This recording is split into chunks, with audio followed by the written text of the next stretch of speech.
আসসালামু আলাইকুম এভরিওয়ান। আমাদের সিকিম ভ্রমণ সিরিজের আজকের এই লাস্ট পর্বে আপনাদের সবাইকে ওয়েলকাম। আজকে আমরা দেখাবো আমরা কিভাবে 0 পয়েন্ট পর্যন্ত পৌঁছালাম। আপনাদের সবাইকে আমন্ত্রণ রইল ভিডিওটা শুরু থেকে শেষ অবধি পুরোটা দেখবেন।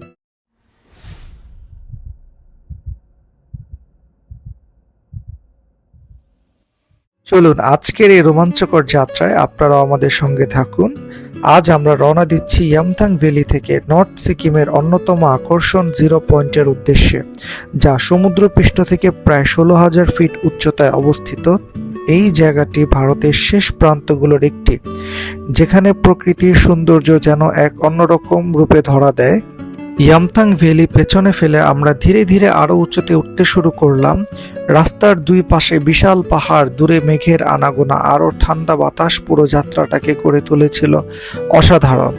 যতই আমরা 0 পয়েন্টের দিকে এগিয়ে যাচ্ছিলাম, ততই প্রকৃতির রূপ যেন বদলে যাচ্ছিল। চারপাশে শুধু পাহাড়, বরফ আর অনন্য নীরবতা। মনে হচ্ছিল আমরা যেন পৃথিবীর একেবারে অন্য প্রান্তে চলে এসেছি। আসলে এটাই সত্যি, আমরা আসলে যেরকমটা রাস্তা দেখতে পাচ্ছি, মানে ইয়ামথাং ভ্যালি ক্রস করার পরে 0 পয়েন্ট যাওয়ার উদ্দেশ্যে, মানে এটা আসলে মুখে এক্সপ্রেস করা যাবে না বলে, মানে এত সুন্দর রাস্তা, মানে এত উঁচা উঁচা মাউন্টেন। এই যে দেখতে পাচ্ছেন আপনারা, ওই দূরে দেখা যাচ্ছে কত উঁচা উঁচা পাহাড়, যেখানে জমাট ধরে আছে মেঘের সেই আবরণগুলো, সেই বরফের জমাট ছিটে ফোটা পুরো মাউন্টেনের উপর বিছিয়ে আছে। মানে খুবই অন্যরকম একটা দৃশ্যপট আমাদের চোখের সামনে ভাসতেছিল, যা বলার মতো না। আর শুধু একটাই ফিল হচ্ছিল যে কখন আমরা যাব, কখন আমরা 0 পয়েন্টে যে পৌঁছাবো। আর কিছু পথ বাকি আছে আমাদের, তার কিছুক্ষণ পরে আমরা 0 পয়েন্টে পৌঁছে যাব। কিন্তু রাস্তার মধ্যে আমরা যে ভিউগুলো দেখতে পাই, আলহামদুলিল্লাহ, এই ভিউগুলো দেখে আমাদের পুরো মনটা ভরে যাচ্ছিল, কারণ লাইফে ফার্স্ট টাইম এই এক্সপিরিয়েন্সটা নিলাম। আলহামদুলিল্লাহ, আল্লাহর অশেষ রহমত, খুব ভালো ছিল আমাদের এই এক্সপিরিয়েন্সটা, মানে খুবই দুর্দান্ত ছিল রোডের ভিউগুলো। আমরা অলমোস্ট 0 পয়েন্টের কাছাকাছি চলে এসেছি। এখন আপনারা যে রোডটা দেখতে পাচ্ছেন, এইটা হচ্ছে একেবারে 0 পয়েন্ট পৌঁছানোর আগ মুহূর্তের যে রোডটা ছিল, এটাই হচ্ছে সেই রোড। আমরা এখন 0 পয়েন্ট অলরেডি চলে এসেছি। আলহামদুলিল্লাহ, ফাইনালি আমরা 0 পয়েন্ট চলে আসলাম। অ্যান্ড এই দিকে আসার অভিজ্ঞতাটা আলহামদুলিল্লাহ খুবই ভালো ছিল। এই পর্যন্ত আমাদের অনেক লম্বা রাস্তা পাড়ি দিয়ে এই লাস্ট মোমেন্ট, আমাদের লাস্ট স্টপ 0 পয়েন্ট পর্যন্ত আসতে হয়েছে আমাদের।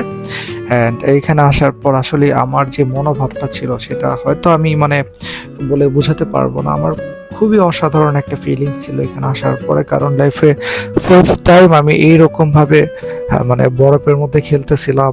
আমি অ্যান্ড আমার ওয়াইফ, আমরা আসলেই দুজনেই খুব এনজয় করি প্লেসটাতে, মানে খুবই ভালো লাগতেছিল। 0 পয়েন্ট সমুদ্র পৃষ্ঠ থেকে প্রায় 16,000 ফিট উচ্চতায় দাঁড়িয়ে চারপাশের দৃশ্য সত্যি ভাষায় প্রকাশ করার মতো নয়। বরফে ঢাকা পাহাড়, তীব্র ঠান্ডা আর প্রকৃতির অপরূপ সৌন্দর্য এই মুহূর্তটাকে আমাদের সিকিম ভ্রমণের অন্যতম সেরা অভিজ্ঞতায় পরিণত করেছে। আজকের এই যাত্রা আমাদের মনে অনেক দিন স্মৃতি হয়ে থাকবে ইনশাআল্লাহ। এই দিকটাতে আসার পর আমি যেন আমার শৈশবে ফিরে গিয়েছিলাম। হ্যাঁ, একদম এটাই সত্য। আসলে মানে খুবই অদ্ভুত একটা ফিলিংস ছিল। যাই হোক, আলহামদুলিল্লাহ, আমাদের আল্লাহর অশেষ রহমত, আমরা আমাদের ফাইনাল ডেস্টিনেশন পর্যন্ত এসে পৌঁছেছি। আর এটা হচ্ছে অক্সিজেন, যেটা আমি মনে করি আপনারা যারা 0 পয়েন্ট পর্যন্ত আসবেন তারা মাস্ট বি এটা নেবেন। এটা 500 রুপি করে তারা নেয়, একেবারে কিনে নিতে পারবেন। এটা কখন কাজে লেগে যায় বলা যায় না, কারণ অক্সিজেন লেভেল খুব কম হয়। আর এনারা হচ্ছে আমাদের ট্যুর পার্টনার ছিলেন। সো আলহামদুলিল্লাহ, আমাদের যাত্রা এখানেই সমাপ্ত হচ্ছে। সবাই ভালো থাকবেন, সুস্থ থাকবেন, আমাদের জন্য দোয়া রাখবেন। অ্যান্ড যারা যারা এখন আমাদের ইউটিউব চ্যানেলটাকে সাবস্ক্রাইব করেননি, অবশ্যই আমাদের ইউটিউব চ্যানেলটাকে সাবস্ক্রাইব করে নেবেন। অ্যান্ড আমাদের পেজে লাইক, ফলো দিয়ে আমার পাশে থাকবেন। সবাই ভালো থাকবেন, সুস্থ থাকবেন। আসসালামু আলাইকুম।